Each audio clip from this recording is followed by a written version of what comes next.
I'm a humanitarian. I've spent my life You're in this a work. humanitarian who can't find 85,000 children and don't give a ripping flip about where they are or what is going on in their precious lives.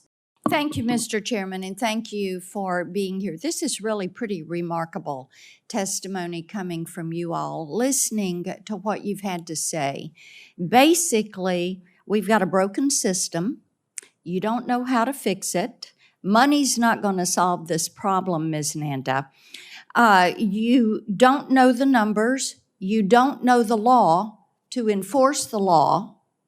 So what comes across is that we've got a Homeland Security team here that doesn't believe in securing the homeland because you don't care enough to go deep enough into the issue to be able to define the problem and be able to fix it. Now, Ms. Marcos, I'm going to come to you because I've written Secretary Becerra twice about these children that they just can't find.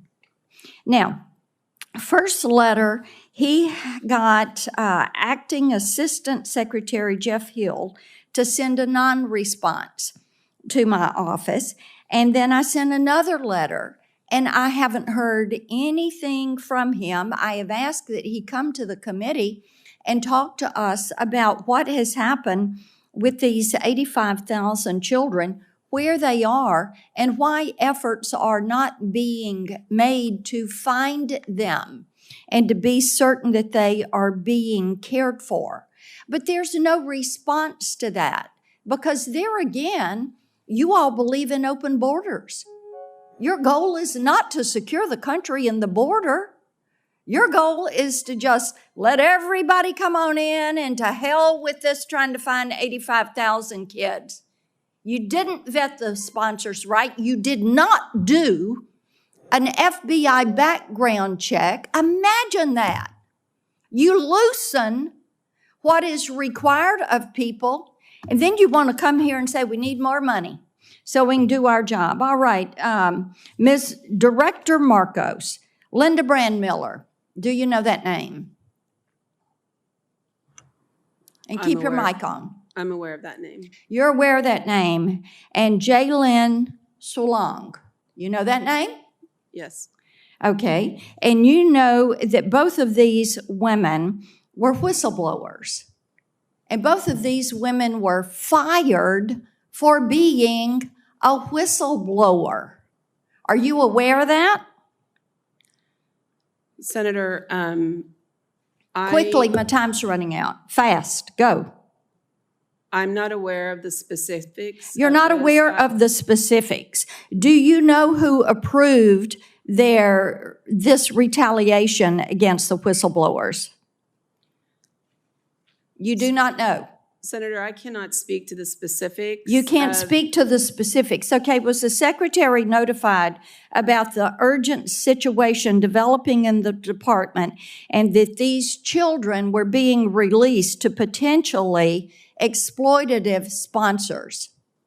Did anybody pay attention to that? Or did you care? Was it 9 to 5, draw a paycheck, go on? We don't care. We're not concerned about an open border. We're not concerned about protecting children. What is your job? You're the Office of Refugee Resettlement. And you're not going to follow up on where these children are and who has custody of these children. Why did you accept the responsibility to be in charge if you're not going to do your job and protect these children? You don't have an answer to that. You don't know why you accepted the responsibility. Senator, I would be happy This is why we need the secretary to come. to You're not come. giving me an opportunity. Oh, no, I gave you the, tell me, why did you take the job? I took the job because I'm a humanitarian. I've spent my life You're in this a work. humanitarian who can't find 85,000 children and don't give a ripping flip about where they are or what is going on in their precious lives. Is that what you're telling me? That is a mischaracterization of everything that we do. I have tried to explain, but I am not given the opportunity. Take the time, 25 seconds. Thank you. Go. I appreciate that.